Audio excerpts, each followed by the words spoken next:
Bonjour à tous. Eh bien, prenons un moment aujourd'hui pour lire et méditer un passage du livre du ciel de Luisa Picaretta.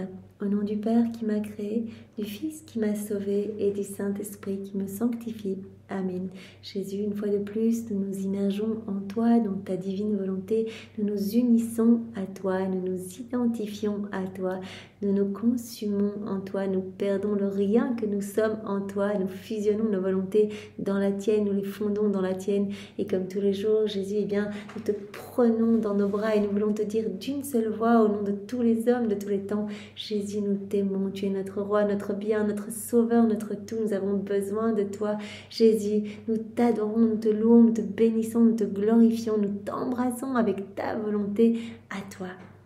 Jésus, viens vivre dans nos cœurs, viens t'y établir, viens avec ta maman, avec ton Père, l'Esprit Saint, viens avec tes œuvres divines, tes attributs divins, avec ton royaume, ton trône. Viens Seigneur, nous t'attendons, nos cœurs sont pour toi, nos cœurs sont à toi, nous sommes tout à toi Seigneur, nous nous offrons totalement, nous t'offrons nos émotions, nos désirs, nos pensées, nos affections, nos volontés bien sûr, sers-toi de tout pour établir ton royaume. Oui, Jésus, viens nous purifier, purifie nos cœurs, viens les ennoblir, viens les sanctifier. Viens recréer en nous cet espace indispensable pour que ta volonté, ta divine volonté puisse s'y déployer, qu'elle puisse y être reine, souveraine, qu'elle puisse, eh bien, établir son empire en nous, qu'elle puisse agir et opérer librement à partir de chacune de nos humanités. Oui Seigneur, nous voulons être d'autres toi sur la terre, nous voulons vraiment que nos humanités soient comme des extensions de ta propre humanité. Nous voulons, Jésus, que nos humanités soient comme des petits voiles cachant ta divine volonté à l'œuvre. Voilà, on voit notre corps à l'extérieur, mais que ce soit ta divine volonté qui fasse tout en nous, qui anime tous nos mouvements, toutes nos paroles, tous nos pas. Voilà, ce que nous voyons dans la création, ce que nous voyons, c'est comme un petit voile cachant la divine volonté en activité. Comme toi, Jésus sur la terre, tes apôtres voyaient ton humanité, les hommes voyaient ton humanité, mais c'était ta divine volonté qui était à l'œuvre à chaque instant, comme en la Vierge Marie. Bien sûr, tu es la divine volonté, Marie a reçu par grâce ce que tu es par nature, et tu veux nous donner ce don aujourd'hui de la vie dans la divine volonté. On l'a vu dans le passage précédent. Tu ne cherches pas vraiment qu'on soit dans des situations méritoires, tu ne regardes pas nos qualités, tu ne regardes pas nos œuvres, etc., œuvres de charité, tu nous donnes en fait. Donc ce n'est pas lié au mérite, c'est un don. C'est un don qui provient de ton amour brûlant pour nous. En fait, tu nous veux heureux, tu nous veux dans ton royaume, tu nous veux propriétaires de tout. Alors vraiment, Seigneur, aujourd'hui, voilà, nous te donnons notre grand oui, nous accueillons ce don. Nous le voulons tellement, Seigneur. Tu nous connais mieux que personne. Tu vois les désirs de nos cœurs et tu vois combien nous désirons ardemment cette inséparabilité avec toi. Nous désirons que nos vies puissent à chaque instant te glorifier, que nos vies soient des cadeaux d'amour continuel, des chants de louange pour toi, qu'à tout moment, eh bien, nous puissions, par nos regards, par nos paroles, par nos battements de cœur, eh bien, t'offrir de la réparation pour toutes les âmes qui ne t'aiment pas, qui ne veulent pas de toi, qui sont froides, indifférentes, qui sont remplies de haine, Seigneur. Nous entendons tout pallier, te donner l'amour que les autres ne te donnent pas. Jésus, nous voulons vraiment te plaire, être ces petites sources de réjouissance pour toi. Nous voulons être tes petites sentinelles d'amour, t'apporter eh bien, tout le temps l'acte opposé aux offenses qui te sont faites, qui sont faites au cœur de ta maman. Voilà. Alors garde-nous dans tes bras, Seigneur, que nous puissions ériger à chacun de nos actes faits en union avec toi, eh bien, cette palissade d'amour, cette palissade de lumière, et que vraiment nous puissions par cette palissade te protéger des offenses des hommes. Nous voulons, Jésus, te donner la gloire, l'amour, l'honneur que les hommes auraient dû te donner s'ils n'avaient pas quitté ta divine volonté, que les hommes auraient dû te donner s'ils n'avaient pas choisi de se perdre, que les réprouvés auraient dû te donner si ces âmes n'avaient pas choisi délibérément de s'arracher de ton cœur pour aller se perdre. Jésus, nous voulons vraiment à chaque instant t'adorer avec la puissance, avec la sagesse, avec l'amour de ta divine volonté. Nous nous offrons à toi, Seigneur, nous nous abandonnons entre tes mains, nous voulons être vraiment de bons instruments pour toi, Seigneur. Utilise-nous pour que nos vies eh bien, puissent travailler à l'avènement de ton royaume. Et Jésus, nous n'avons pas de mots pour te remercier pour tout ce que tu nous as déjà donné. C'est incroyable, on a envie, on bouge, on a ces écrits du ciel dans les mains. Merci pour cette chaîne de grâce que tu as formée dans chacune de nos vies pour qu'on en soit ici, aujourd'hui, à découvrir les écrits du ciel, à s'essayer à nos premiers actes. Tu veux tellement nous rendre comme toi, des échos de toi, des images de toi. Tu veux vraiment que nous grandissions jour après jour dans cette ressemblance avec toi, dans cette sainteté divine que tu veux pour tous tes enfants. Merci Seigneur, merci pour cet amour. Nous voyons à travers toutes ces vérités que tu nous donnes combien ton amour brûle pour nous et combien ton amour est rejeté. C'est ta plus grande souffrance de voir ton amour bafoué. Eh bien nous voulons aujourd'hui nous te dire que nous voyons ton amour et nous voulons y répondre au nom de tous. Partout où ton amour est délirant et brûlant, eh bien nous y apportons notre petite touche d'amour. Nous tenons compagnie à tous les actes de ta divine volonté. Nous sommes là et nous suivons ces actes pour y ajouter nos je t'aime partout, pour répondre à ton amour. Nous ajoutons nos bénédictions, nos louanges, notre amour et partout sur chaque élément de la création. Eh bien, nous te demandons que vienne s'établir ton royaume. Nous te demandons que toutes les âmes soient sauvées et que les pécheurs puissent se convertir, se repentir, revenir à toi, Seigneur, et t'aimer. Qu'ils soient tous retournés, mais comme des crêpes, brûlés d'amour pour toi, Seigneur. Que tu puisses retrouver ta place d'honneur au milieu de chacun de nous, Seigneur, ici-bas avec nous. Jésus, nous voulons bien sûr aussi te remercier pour ces écrits du ciel qui sont si magnifiques, qui nous façonnent jour après jour. Chaque vérité, c'est une vie divine que tu sors de ton sein paternel pour vraiment nous travailler. Ça travaille les fibres les plus intimes de nos cœurs. Tu nous l'as dit dans un passage hier ou avant-hier. C'est tellement magnifique ce que tu nous donnes. Tu nous l'as dit. Je pourrais vous donner le ciel, la terre, je pourrais vous donner les étoiles, le soleil. Ça resterait un cadeau extérieur. Mais quand je vous donne mes vérités sur la divine volonté, c'est vraiment un cadeau qui vient vous transformer et qui alimente cette vie divine en vous. Vous pousse à désirer ce cadeau, à avoir soif de ce don de la vie dans la divine volonté et à le demander. Et ce désir crée l'espace en vos cœurs pour que je puisse vous donner le royaume. Ce désir, les actes que vous allez faire, cette mise en pratique, cela va vraiment, à chaque fois, me permettre de dilater les frontières du royaume dans votre cœur. C'est tellement, tellement magnifique, Seigneur. Nous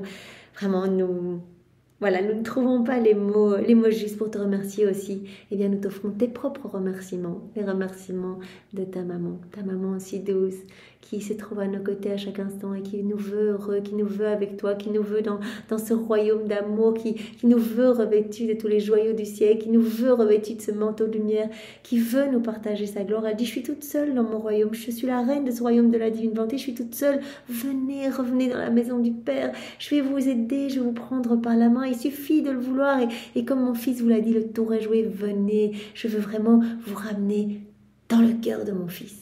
Je veux que vous soyez consumés, vifs par les flammes brûlantes de son amour. Merci de nous l'avoir donné, Jésus. Et vraiment, nous voulons nous consacrer à vos deux cœurs unis. Nous voulons nous unir à vous et glisser nos cœurs entre vos deux cœurs pour que nos cœurs s'alimentent continuellement de votre amour respectif. Voilà, nous voulons vous recouvrir de tous les actes d'amour, de tous les saints, de tous les temps, refaits dans la divine volonté. Nous voulons vous recouvrir de l'amour du Père, l'amour de l'Esprit Saint, l'amour trinitaire. Nous voulons reprendre tous les actes, Jésus, que tu as placés dans l'œuvre de la création, de la rédemption, de la sanctification, tous les actes d'amour de Maman Marie depuis la seconde 1 de sa conception jusqu'à son assomption. Voilà, on fait tout nôtre, on peut se servir dans la divine volonté, c'est ça qui est chouette, on est propriétaire de tout. On prend tous ces actes comme si c'était les nôtres. On ajoute notre petite touche personnelle de tendresse, d'amour, nos petits baisers, nos petits je t'aime et on vous en recouvre maintenant et puis chaque seconde de notre vie, à chacun de nos mouvements, tout le temps. L'intention suffit. Jésus, tu es en train de recevoir. Marie, tu es en train de recevoir vraiment au nom de tous et vous allez recevoir continuellement parce qu'on en a émis l'intention.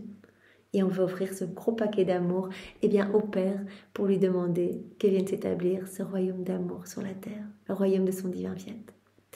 Voilà, Jésus dispose chacun de nous maintenant Voilà, que nous puissions comprendre la vérité que tu vas nous donner avec ta compréhension à toi, donne-nous ta sagesse, donne-nous ta lumière, enveloppe-nous vraiment de toi, Seigneur. Et donne-nous ton cœur. Voilà, tout ce qu'il y a dans ton cœur, déverse-le dans le nôtre, déverse-le dans le cœur de tous les hommes. Voilà, nous pouvons le faire souvent. Moi quand je suis à la messe, eh bien, avant la paix du Christ, c'est ce que je demande. Je dis, voilà, Seigneur, que tout ce qu'il y a dans ton cœur se déverse dans chaque cœur. Vraiment que les cœurs soient remplis de ton amour, de ta paix. Et dans chaque cœur, je place une petite semence de ta divine volonté, que tous puissent s'ouvrir à ce cadeau, en fait, à ce don de cette union avec toi, de cette inséparabilité avec toi, de cette vie dans ta divine volonté. C'est très très beau. Eh bien Jésus, voilà, parle à travers ma bouche, envoie sur chacun de nous ton Esprit Saint, que ce moment fait en union avec toi puisse avoir des retombées dans tous les cœurs comme une rosée bienfaisante. Vraiment, Jésus a utilisé ce terme de rosée bienfaisante, c'est-à-dire que toutes les âmes vont pouvoir recevoir quelque chose pour autant qu'elles accueillent les cadeaux. Mais des grâces vont couler sur tous les cœurs. Viens Esprit Saint, viens par la puissante intercession du cœur immaculé de Marie, ton épouse bien-aimée. Viens Esprit Saint, Esprit d'amour, Esprit de paix, Esprit de joie. Viens par la puissante intercession du cœur immaculé de Marie, ton épouse bien-aimée. Nous attendons cette Pentecôte d'amour. Alors vraiment, nous sommes là, nous pouvons réactualiser cette scène voilà, de la Pentecôte, être avec Marie au Cénacle. Voilà, je dis, on se plonge dans ta volonté, on actualise cette scène et on prend Marie dans les bras, on est là avec tous les apôtres et on lève les yeux. Et vraiment, on attend ces flammes d'amour, on veut être brûlé, on veut être vraiment consumé par cet amour ardent et que nous puissions être fervents pour annoncer cette merveilleuse nouvelle du royaume, de la venue du royaume de ta divine volonté. Viens Esprit Saint, viens par la puissante intercession du cœur immaculé de Marie, ton épouse bien-aimée. Alors le passage que nous allons voir maintenant est celui du 8 mai 1932. Voilà, nous sommes toujours dans le volume 30 et c'est notre sœur Louisa qui parle. Je continuais à penser à la divine volonté et aux graves mots du vouloir humain. Et comment, sans la vie du fiat, le vouloir humain est sans vie, sans guide, sans lumière, sans force, sans nourriture, ignorant, parce qu'il ne possède pas le maître pour lui enseigner la science divine. Elle constate les maux qui résultent de cette déconnexion du vouloir humain, de la volonté humaine, avec la divine volonté. Les graves maux du vouloir humain. Sans la vie du divin fiat, le vouloir humain est comme sans vie, est comme sans nourriture, est comme ignorant de tout, sans force. Parce qu'il ne possède pas le maître pour lui enseigner la science divine, de sorte que sans la divine volonté, la créature ne sait rien de son créateur. On est complètement ignorant. Sans la divine volonté, on a tous nos sens obstrués, on voit rien, on comprend rien, etc. On peut dire que la créature est comme illettrée. Et si elle sait quelque chose, c'est à peine l'ombre d'une voyelle, mais sans clarté, parce que sans la divine volonté, il ne fait jamais jour. Voilà, dans un cœur imbibé de volonté humaine, tout est ténèbres, il n'y a pas cette lumière qui nous éclaire, qui nous aide à comprendre les vérités du livre du ciel, qui nous aide à comprendre notre Créateur, qui nous aide à avoir cet amour partout, etc. On ne vit pas dans cette lumière, donc on est comme complètement aveugle et vraiment dans les ténèbres en fait. On avance vraiment, on avance à tâtons, on comprend rien et on essaie de se gorger des choses du monde pour essayer de remplir ce vide que l'on ressent en nous, ce vide qui est réservé à Dieu. Voilà, on a été créé pour être rempli de Dieu. Donc quand l'homme s'est déconnecté de Dieu, il a créé ce vide dans son âme, il a écrasé cette vie divine en lui, il a comme ligoté la divine volonté qui est qui était rendu esclave de la volonté humaine. Jésus a dit, je ne peux pas agir, je suis comme enchaîné, etc. Et donc l'homme aveugle va essayer de remplir ce vide dans une boulimie des choses du monde, en essayant d'avoir plus de choses matérielles, etc. Mais l'homme est complètement perdu, en fait, quand il n'est pas immergé dans la divine volonté. Il ne fait jamais jour, c'est toujours la nuit. C'est la raison pour laquelle Dieu est si peu connu. L'homme est tellement déconnecté de Dieu. Le langage céleste, les divines vérités ne sont pas comprises parce que la divine volonté ne règne pas comme vie du premier acte. Voilà, l'homme doit accueillir ce don de la vie dans la divine volonté pour avoir la divine volonté comme vie en fait. Vie, comme dit Jésus, du premier acte. Et à ce moment-là, tout va devenir lumière. il me semblait voir dans mon esprit la volonté humaine mourant de faim, en haillons, crétine, salie, boiteuse et enveloppée d'une épaisse ténèbre. Alors que la volonté humaine, unie à la divine volonté, c'est magnifique, la volonté humaine consumée dans la divine volonté, l'âme devient belle, lumineuse, sa nature humaine même devient belle, devient comme une terre fertile, comme on l'a vu il y a quelques jours, voilà, une terre remplie de fleurs illuminées par les rayons du soleil. Tandis que quand la volonté humaine est déconnectée de la divine volonté, que cette vie divine est écrasée, ensevelie sous les ténèbres, même la nature humaine devient comme une terre stérile, une mauvaise terre, etc. Et donc la créature devient comme perdue. Donc Louisa, elle voit dans son esprit la volonté humaine comme si elle mourait de faim quand elle est déconnectée de la divine volonté, en haillons, sale, boiteuse, enveloppée vraiment de ténèbres, d'une épaisse ténèbre. Et comme elle n'est pas habituée à vivre de lumière et à la regarder, chaque petite lumière de vérité voile sa vue. Elle ne la comprend pas, elle n'est pas habituée à cette lumière. Donc quand elle reçoit de la lumière, elle est comme confuse devant cette lumière. Cette lumière la confond et l'aveugle encore plus. Oh, combien il faut pleurer la grande infortune de la volonté humaine. Sans la divine volonté, il semble qu'il lui manque la vie du bien. Sans la divine volonté, il manque cette vie dans l'âme, la vie du bien. Et il manque la nourriture nécessaire pour vivre. Voilà, il manque à la volonté humaine cette nourriture nécessaire en fait. Il manque cette vie divine dans l'âme. Donc vraiment, la volonté humaine doit rester fusionnée dans la divine volonté pour que vraiment nous puissions reprendre cette place qu'avait Adam dans son état d'innocence, que nous puissions être beaux, lumineux, avec une belle nature humaine, que tout soit ordonné en nous, que nous ressentions cette force, cette paix, cette harmonie en nous. Je pensais cela lorsque mon céleste maître me rendit sa petite visite et me dit « Ma bienheureuse fille, faire sa propre volonté est si grave que le mal ne serait pas aussi grand si la créature entravait la course du soleil, du ciel, du vent, de l'air et de l'eau. » Tu vois, si la créature, à un moment, il prend cet exemple, arrêter la course du soleil, du vent, de l'air, etc., ce ne serait pas aussi grave que ce qu'elle fait quand elle agit dans sa volonté propre. Pourtant, cette course, si elle arrêtait cette course, causerait une terreur et un désordre tels que l'homme ne pourrait plus vivre. Et pourtant, ce grand mal ne serait rien comparé à celui de faire sa propre volonté, parce que la créature n'entrave pas alors la course des choses créées, mais elle entrave la course de son Créateur, cette course de son Créateur elle-même. Donc vraiment, Jésus nous montre la gravité d'agir dans nos volontés propres, même si on a l'impression que c'est pas si grave que ça, etc. Jésus dit, mais tu vois, si tu entravais la course du soleil, que tu entravais la course des éléments créés, etc., ça créerait le chaos complet.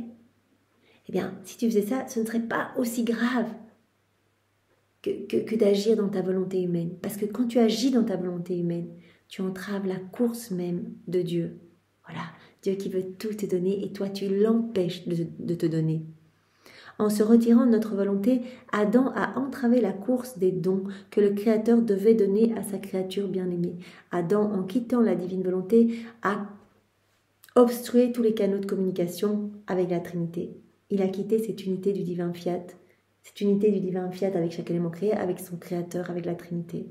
Il a perdu cette ressemblance, il a perdu la propriété de la divine volonté, et il a en fait interrompu ce flux de dons de son Créateur. Il a entravé la course des dons que le Créateur devait donner à sa créature bien-aimée. S'il l'avait pu, il aurait contraint Dieu à l'immobilité. Notre être suprême, en le créant, voulait rester en correspondance continuelle. Voilà, nous savons, Jésus nous le dit tous les jours, voilà, quand l'homme a été créé, il a été créé pour être un exutoire de l'amour de Dieu, pour accueillir tous ces dons, tous ces cadeaux, toutes ces grâces, tout cet amour fou, pour accueillir cet amour, pour être un réceptacle de l'amour de Dieu, cet amour ad intra qui à un moment s'est déversé ad extra en l'homme. Et l'homme a reçu la divine volonté pour avoir la capacité d'accueillir tout cet amour, de pouvoir toujours plus, il a reçu l'acte croissant pour accueillir toujours plus de cadeaux, toujours plus de nouveautés, de sainteté, etc. Et l'homme, eh bien, devait, par sa vie, ses mouvements, répondre à cet amour. Il avait reçu ses sens, ses trois puissances de l'âme pour s'émerveiller de l'amour de son Créateur et être continuellement dans cette harmonie d'amour. Et en quittant la divine volonté, eh bien, c'est comme si l'homme avait bloqué tous ces canaux de communication, qu'il avait interrompu vraiment ce flot de cadeaux, en fait. Il a bloqué, en fait, il a entravé la course des dons que Dieu voulait lui donner. Et bon, après lui, eh bien, toutes les générations ont continué à s'enfoncer davantage, eh bien, dans leur volonté humaine, se déconnectant complètement de Dieu. C'est pour cela que Dieu dit, mais on ne peut pas donner, c'est notre grande souffrance, on voudrait donner, mais on ne peut pas, les créatures sont déconnectées, ne peuvent pas accueillir tout cet amour. Ils ne veulent pas l'accueillir. Et donc cet amour qui ne peut pas se déverser de manière naturelle, etc., dans les cœurs, Jésus l'a dit, à un moment, cet amour va se déverser d'une autre façon, parce que cet amour me fait agoniser, je délire d'amour de ne pas pouvoir donner toute cette tendresse, tous ces cadeaux que je voudrais donner à mes enfants. Et donc à un moment, cet amour va sortir sous une autre façon, sous forme de justice divine, de châtiment. L'énième stratagème d'amour que Dieu a trouvé pour que ses enfants se rapprochent de lui, que ses enfants se reconnectent à lui et l'aiment. C'est vrai que dans la souffrance, bien, combien d'hommes ne se mettent pas à genoux et prient leur Créateur. S'il avait pu, l'homme aurait même contraint Dieu à l'immobilité. Notre être suprême, en le créant, voulait rester en correspondance continuelle avec la créature. Il voulait lui faire tantôt ce don, tantôt un autre. Voilà. En créant l'homme, Dieu voulait toujours se déverser, en fait. Il a donné cette vie divine à l'homme, il a tout donné à l'homme. Il voulait continuellement lui donner de nouveaux cadeaux. Voilà, le faire grandir continuellement en nouvelle beauté, nouvelle floraison, nouveaux cieux, nouveaux soleils, de nouveaux cadeaux continuellement. Il voulait lui faire tant de belles surprises, jamais interrompues, mais en faisant sa volonté, la créature dit silencieusement à son Créateur « Je ne veux pas de tes cadeaux, retire-toi, je n'ai nul endroit où placer tes dons. Voilà, j'ai pas la capacité pour accueillir, je ne veux pas. Si tu me parles, de toute façon, je ne te comprends pas. Tes surprises ne sont pas pour moi, je me suffis à moi-même. » Se retirant de la divine volonté, voilà, l'homme en fait a interrompu ce déversement de cadeaux, a interrompu toute communication avec la Trinité. Et l'homme a dit, je me suffis à moi-même, je n'ai pas besoin de toi. Et c'est avec raison que la créature dit cela, parce que sans ma volonté comme vie première, elle a perdu la vie, elle a aussi perdu la capacité d'accueillir tous ces cadeaux, de pouvoir placer mes dons, de comprendre. L'homme en quittant la divine volonté est devenu complètement aveugle, il ne comprend plus, il n'a pas la capacité pour accueillir, etc. Il n'a pas la capacité, il n'a plus la capacité de comprendre notre céleste langage, et la créature se rend étrangère à nos plus belles surprises. En ne faisant pas notre volonté, la créature perd la vie divine, ça on le sait, étouffe cette vie divine, et comme un corps sans vie, eh bien se putréfie, une âme sans cette vie divine aussi commence à sentir mauvais, à se perdre en fait, à se putréfier. C'est pour ça que Jésus dit, mais ça sent tellement mauvais. Je suis comme dans le cédron, dans vos cœurs, dans les cœurs qui sont remplis de volonté humaine. Ça sent mauvais parce qu'il n'y a pas cette vie divine. Quand vous faites des actes dans la divine volonté, nous savons bien que chacun de ces actes va être comme un aliment, une nourriture pour alimenter cette vie de l'amour, cette vie de lumière, cette vie du divin vouloir en nous. Donc vraiment notre âme devient de plus en plus belle, de plus en plus lumineuse, etc. Et quand on vit dans nos volontés propres, eh bien voilà, on bloque tout, on ne reçoit plus rien, on est aveugle, on ne voit rien, on ne voit pas l'amour de Dieu, on n'y répond pas. On brise cette harmonie entre le ciel et la terre. Et ne faisant pas notre volonté, la créature perd la vie divine. Elle perd les actes les plus beaux, plus intéressants et plus nécessaires que sa création et que la façon dont elle fut créée par Dieu. Elle perd tous ces actes. Voilà, à chaque fois qu'on fait un acte dans nos volontés humaines, eh bien, quelque part, Jésus nous a dit à travers Louisa, tu perds une occasion de faire une tournée d'éternité. Tu perds une vie divine, en fait. C'est pas moins qu'une vie divine. Un acte, c'est tellement précieux, ça sauve des milliers d'âmes. Cela vient glorifier la Trinité parfaitement, cela apaise la justice divine, cela apporte une gloire accidentelle aux saints, aux bienheureux, un enrichissement aux âmes du purgatoire, un renouvellement dans toute la création, les bienfaits, mais vraiment qui tombent en torrent dans tous les cœurs, etc. Tu perds un acte dans la divine volonté, tu perds une vie divine quand tu agis dans ta volonté humaine. En se retirant de notre fiat, l'homme s'est totalement désorganisé. Comme Jésus nous a dit il y a quelques jours, ben voilà, l'intérieur de l'homme, c'est comme une grande maison, mais en plein désordre, tout y est sombre, tout y est sale, etc. De telle sorte que chacun de ses pas hésitait. Donc quand l'homme a quitté la divine volonté, il commençait à devenir peureux, il a perdu la maîtrise sur lui-même, il a perdu voilà, ses sens aiguisés, il a perdu la divine volonté comme narratrice de l'amour de Dieu présent partout. Il n'y a plus répondu, et ses pas ont commencé à être hésitants, il a commencé à se voir nu, il a perdu ce beau vêtement de lumière qu'il revêtait avant quand il vivait dans la divine volonté, et donc il a eu peur, il a commencé à se couvrir, etc. Il a perdu l'amour pour son Créateur. Il a oublié que Dieu l'aimait, il a oublié de l'aimer, et donc il a oublié de s'aimer lui-même, il a oublié d'aimer les autres, etc. Comme Jésus nous l'avait dit il y a quelques jours. Donc ses pas sont devenus hésitants, il a commencé à avoir peur de tout, parce qu'il rejetait l'acte vital de sa vie, qui se détachait de cet acte stable et permanent, qui devait vivre avec lui, comme en une seule vie. Il s'est déconnecté de la divine volonté. Il a déconnecté sa volonté humaine de cet acte vital, cet acte unique, éternel d'amour, cet acte incessant et primordial, la divine volonté. De telle sorte que nous nous sentons immobilisés par l'homme, parce que nous voulons donner, nous voulons tellement lui donner, et nous ne le pouvons pas. Voilà, l'homme qui vit dans sa volonté propre est comme barricadé, voilà, il ne veut pas accueillir les grâces, ou alors il demande quelques petites gouttes comme ça. Alors que Jésus veut tout nous donner. Il dit, mais je suis la source de tous les biens, de tous les bienfaits. Qu'est-ce que vous allez grappiller pour des grâces? Je veux vous donner le package, en fait. Je veux que vous soyez vraiment propriétaire de tout. Voilà, quand l'homme a quitté la divine volonté, nous nous sommes sentis comme immobilisés. On ne pouvait plus donner parce que l'homme avait entravé cette course des dons qu'on voulait lui faire. Voilà. Nous voulons parler et l'homme ne nous écoute pas. L'homme imbibé dans sa volonté humaine n'entend pas la voix de Dieu. Et c'est comme si de loin nous faisions entendre notre douloureuse lamentation en lui disant « Oh homme, arrête, reviens, rappelle en toi cette volonté que tu as rejetée. » Tout nous rappelle à revenir, nous sommes bombardés d'amour. Peu lui importe tes mots, elle est prête à prendre possession de toi. Peu importe tes sorties, peu importe tes péchés, la divine volonté veut prendre possession de toi. Nous voulons t'investir de notre présence. La Trinité nous rappelle partout. Nous voulons former en toi, la divine volonté veut former en toi son royaume, un royaume de règne, de paix, de bonheur, de gloire, de victoire pour moi et pour toi. Victoire pour la Trinité, voilà, de voir la divine volonté triomphante.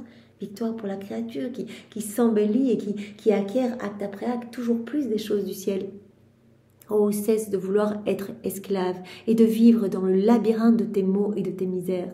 Reviens, car ce n'est pas pour cela que je t'ai créé, mais pour être roi de toi-même et de toutes choses.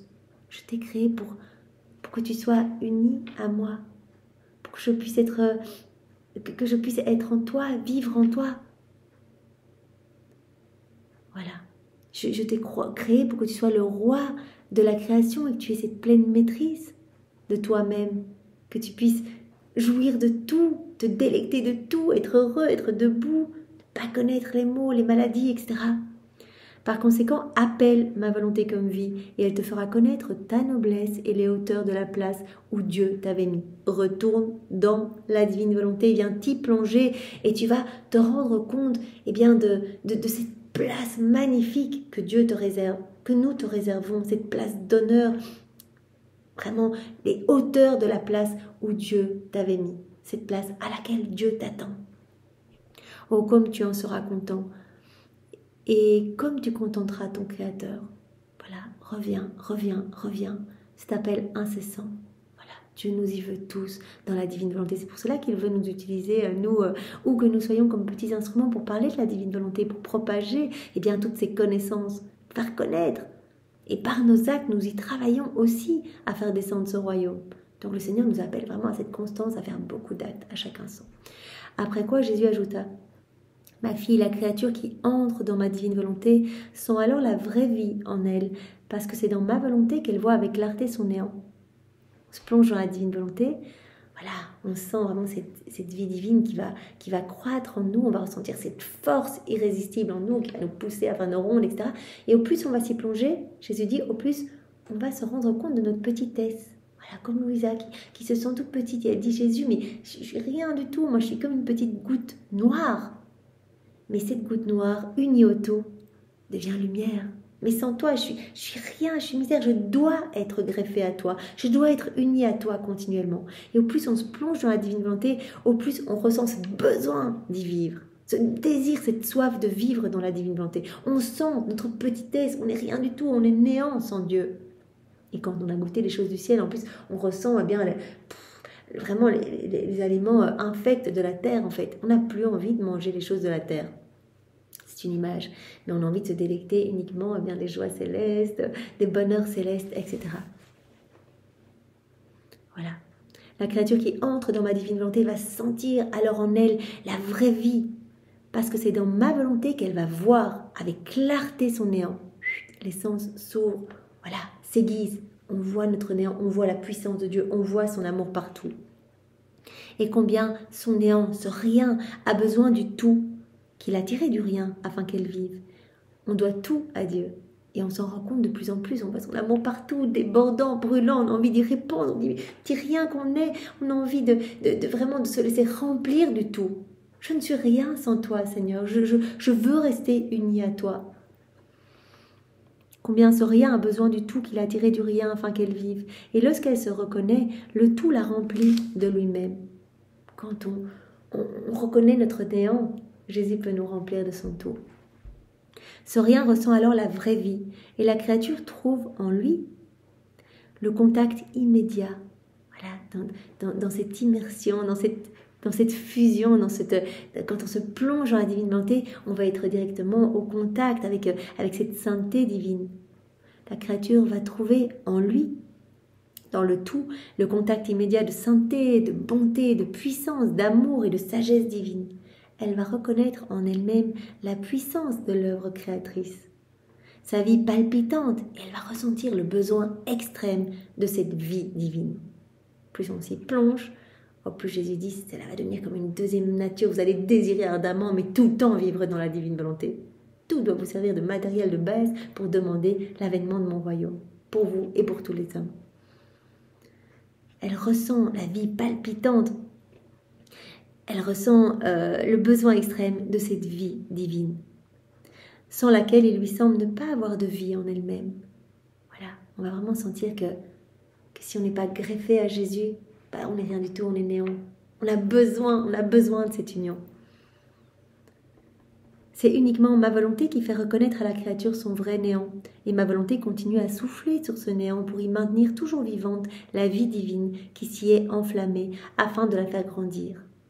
Et, comme dit Jésus ici, ma volonté alimente continuellement cette vie divine pour la faire grandir dans cette créature qui se voit toute petite et qui s'unit continuellement à son Créateur pour être remplie de la splendeur céleste. Voilà, je continue. Ma divine volonté continue toujours à souffler sur la créature sur ce néant, pour y maintenir toujours vivante la vie divine qui s'y est enflammée afin de la faire grandir comme une œuvre digne de nos mains créatrices. Chaque acte que l'on fait, eh bien, Jésus nous l'a dit, je poursuis mon œuvre de la création, mon œuvre, vraiment je crée. Chaque fois que vous agissez, je prononce mon fiat créateur. Quand vous faites un acte dans la divine volonté, je prononce mon fiat et de nouvelles choses sont créées en vous. J'alimente cette vie divine en vous. Par contre, sans notre volonté, la créature sent qu'elle pourrait être quelque chose. On est aveugle, on se sent vraiment fort, on se sent grand dans le monde, on veut être reconnu de tous, etc. Sans ma divine volonté, l'âme est aveugle et sent qu'elle pourrait être quelque chose. Et le tout reste à l'extérieur de ce rien. Voilà. Donc Jésus nous appelle vraiment à nous plonger dans la divine volonté parce qu'il va vraiment nous dépouiller de tout en fait. Il veut vraiment que nous sentions que nous sommes néants et que le néant a besoin de rester uni au tout. Voilà, il veut alimenter notre soif de nous unir à lui continuellement. Après quoi, je suivis mes actes dans la divine volonté et mon pauvre esprit était perdu dans la multiplicité de ses œuvres qui couraient à la recherche de la créature pour l'embrasser et l'entourer afin de la défendre, de lui offrir son aide, de la féliciter et de lui faire entendre ses complaintes amoureuses, ses notes douloureuses dans les profondeurs de son cœur. Voilà, elle suit les actes de la divine volonté et elle se rend compte que toutes les œuvres de la divine volonté sont continuellement à la recherche de la créature. veulent continuellement que la créature eh bien, vienne s'y enclore en fait, qu'elle vienne tenir compagnie à la divine volonté, qu'elle vienne suivre tous les actes de la divine volonté. Voilà. Lui faire entendre les complaintes amoureuses, ces notes douloureuses dans les profondeurs de son cœur, et quand tout ce que fait le divin fiat, il cherche la créature et veut la trouver et l'aimer, alors que la créature ne le recherche pas.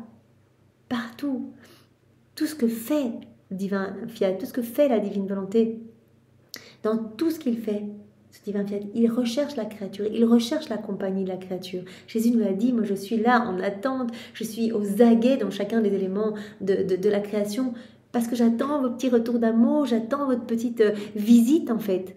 Ma divine volonté est là et elle vous attend, elle veut votre compagnie. Elle veut trouver la créature, elle veut l'aimer, alors que la créature, ça lui passe complètement à côté et elle ne recherche pas. Elle ne recherche pas la compagnie de Dieu. Elle ne recherche pas, elle ne fait pas ses rondes dans toutes les œuvres de Dieu pour y placer son amour. Elle ne l'entoure pas. Et ne le fait pas entendre ses notes amoureuses, ni ses douces complaintes, disant qu'elle veut celui qui l'aime tant et qu'elle devrait l'aimer. Il n'y a pas ce retour d'amour dans les œuvres divines. La créature, bien souvent, va se servir des éléments de la création, mais Jésus a utilisé ce terme comme une voleuse, comme une usurpatrice. Ça a été fait pour les âmes vivant dans la divine volonté, qui pouvaient se servir de tout leur appartenait, et elle répondait continuellement par des élans d'amour. Mais l'âme qui ne vit pas dans la divine volonté, elle va se servir, elle va aller bronzer au soleil, elle va se servir des poissons qui sont pêchés pour s'alimenter, des fruits pour se nourrir, etc. Elle va se servir des fleurs pour décorer sa maison. Mais elle ne voit pas cette activité divine dans chaque élément créé. Et donc, elle ne s'unit pas à la divine volonté, elle ne tient pas compagnie à la divine volonté. Elle est seule dans les éléments créés. Et Jésus a dit, je suis la divine volonté. Et je crève de solitude. Je suis un assoiffé d'amour. C'est pour cela qu'il nous a appris à faire ces rondes, pour qu'on vienne réparer pour tous. Je me perdais dans ces œuvres divines lorsque mon doux Jésus reprit la parole. Ma fille, toutes nos œuvres ad extra, ce qui est sorti de la Trinité, ont été et seront faites uniquement pour les créatures. Tout a été fait pour les hommes.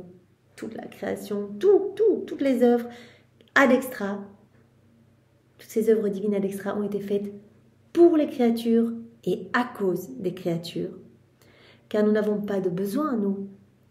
On n'a pas besoin de ces merveilleux paysages, des arbres, etc. On n'a pas besoin, c'est pour l'homme. On a tout fait pour l'homme, pour que l'homme ait un cadre agréable, qu'il soit heureux, qu'il se rappelle de notre amour, qu'il y réponde, etc. Et à cause d'elle aussi, tout a été fait à cause d'elle aussi. Voilà, tout quand je suis venue sur la terre, eh bien, je suis venue vraiment dans cette condition très humble, vraiment pour ne pas faire peur. Je ne suis pas venue en roi pour vraiment jouir de la compagnie des hommes. Mais non, je suis venue pour leur ouvrir les portes du ciel et pour les réhabiliter à vivre dans ce royaume de la divine volonté que leur père Adam avait perdu.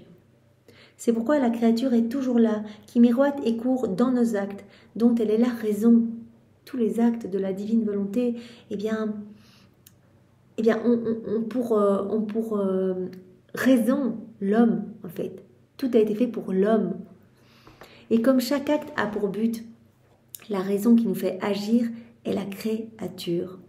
C'est elle qui occupe la première place dans tous nos actes et par conséquent nous pouvons dire, voilà, à chaque instant tout ce qui a été créé, eh bien Dieu pensait à l'homme. En créant le ciel, il pensait à l'homme. En créant le soleil, il pensait à l'homme. En disant, oh mais ça, il va vraiment être heureux. Ce soleil va pouvoir alimenter, va pouvoir nourrir, embellir la création. Il va réchauffer l'homme, etc. Oh, les petits oiseaux, comme ça, l'homme sera content. Il entendra ces petits chants mélodieux et il pourra se réjouir et répondre à notre amour. Il verra notre amour partout. Oh, on va créer la diversité de ces plantes avec des détails inouïs partout pour que l'homme puisse... Partout où il pose les yeux, vraiment s'émerveiller, voir notre amour et donner un retour à notre amour. Voilà. C'est elle qui occupe la première place, c'est la créature qui occupe la première place dans tous nos actes et par conséquent nous pouvons dire tu étais avec nous lorsque nous avons étendu le ciel, nous avons pensé à toi quand nous avons créé le ciel et formé le soleil. Nous t'avons donné dans cet azur et cette lumière la place d'honneur et tu les parcourais. En chaque acte du Verbe accompli sur la terre, en chacune de ses souffrances, en chaque parole, tu avais ta place. Parle à la créature, tu avais ta place centrale et tu les parcourais en propriétaire. tous les actes que j'ai faits sont pour toi. Ils sont tous là en acte suspendu. Ta vie est déjà refaite. Il suffit de t'unir à moi et tu peux prendre. Donc, vraiment, la créature a vraiment été le centre de tout, le chef-d'œuvre de Dieu en fait. Tout a été fait pour l'homme. Voilà. Et comme chaque acte a un but, la raison qui nous fait agir, c'est la créature. Tu avais ta place centrale et tu parcourais mes souffrances, mes paroles, mes pas, etc. Tu les parcourais en propriétaire. Or, nous n'avons pas donné à la créature cette place dans nos actes pour la rendre inutile et pour qu'elle les parcourt presque dans l'oisiveté. Non, non, l'oisiveté n'a jamais sanctifié personne. Donc vraiment, Jésus nous dit ici que tout a été fait pour l'homme. Voilà. Comme chaque acte a un but, eh bien, la raison qui a poussé Dieu à agir tous les actes de la divine volonté, eh bien, cette raison, c'est la créature, c'est l'homme, c'est que l'homme soit heureux, c'est que l'homme soit vraiment émerveillé et voit l'amour de Dieu partout, il réponde, etc. Donc vraiment, l'homme est attendu dans chaque œuvre de Dieu, en fait. L'homme doit être le centre, en fait, de chaque œuvre divine. Dieu ne veut pas l'homme oisif. Comme Jésus le dit ici, l'oisiveté n'a jamais sanctifié personne. Il veut vraiment que nous puissions faire ces petites visites, parcourir partout toutes les œuvres de Dieu pour répondre à cet amour. Nous avons placé l'homme dans nos actes parce que en eux, nous pouvions mettre les actes de l'homme. Voilà. Il veut en fait que tous nos actes soient vraiment placés dans les actes de la divine volonté. On doit se trouver au centre de toutes les œuvres divines, faire nos rondes, faire nos visites, être dans ce travail continuel de retour d'amour. Nos actes devaient servir de modèle, de lieu où mettre les actes de la créature en plus grande sécurité. La créature pouvait déposer ses actes dans les actes de Dieu, qui devaient lui servir de modèle. Nous travaillons, nous aussi. Aimer, c'est travailler. C'est notre œuvre, parce que aimer, c'est travailler, vivifier, créer et maintenir toutes choses, tous et chacun. Jésus dit, notre divine volonté, elle est toujours au travail, l'infatigable travailleuse, elle travaille partout, et vraiment nous déversons notre amour partout, vous êtes bombardés d'amour, et bien maintenant, nous attendons votre petit travail à vous, votre petit retour d'amour. Et malgré le fait que la créature occupe cette place dans nos œuvres, toutes les places sont réservées pour l'homme, dans chacune des œuvres divines, l'homme y est attendu. Combien d'entre elles, les œuvres divines, demeurent vides des actes des créatures? Les créatures ne viennent pas rendre leur petite visite.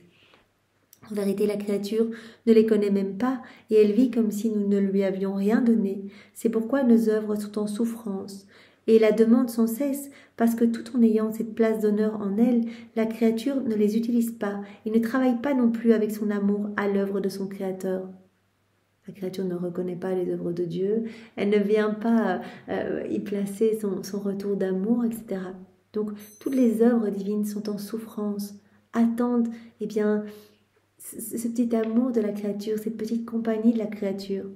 Et pourtant, les siècles ne finiront pas parce que nos œuvres n'ont pas réalisé le dessein pour lequel elles ont été faites, qui est d'avoir les créatures à l'œuvre en leur centre. C'est le plan de Dieu, que les créatures puissent être à l'œuvre, dans toutes les œuvres divines, en fait.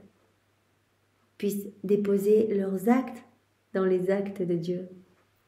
Nous savons que toute la création sont comme des effets de cet acte unique et éternel d'amour, sont comme autant d'actes de la divine volonté, mais repris dans cet acte unique. Et donc nous sommes attendus, nous devons déposer nos actes dans les actes de Dieu. Les siècles ne finiront pas parce que nos œuvres n'ont pas été réalisées. Nos œuvres n'ont pas réalisé le dessein pour lequel elles ont été faites, qui est d'avoir les créatures à l'œuvre en leur centre. Et ces créatures seront celles qui laisseront ma divine volonté régner dans leurs âmes. Dans leur âme, pardon. Donc voilà, Jésus nous appelle au travail, faisons nos rondes, allons placer notre amour partout, tenons compagnie à la divine volonté, suivons ses actes, et vraiment pour que les œuvres de Dieu ne soient plus dans cette solitude et dans cette souffrance. Voilà, réparons au nom de tous. Merci Jésus avec tes propres remerciements au nom de tous. Au nom du Père et du Fils et du Saint-Esprit. Amen. Soyez tous bénis. Au revoir.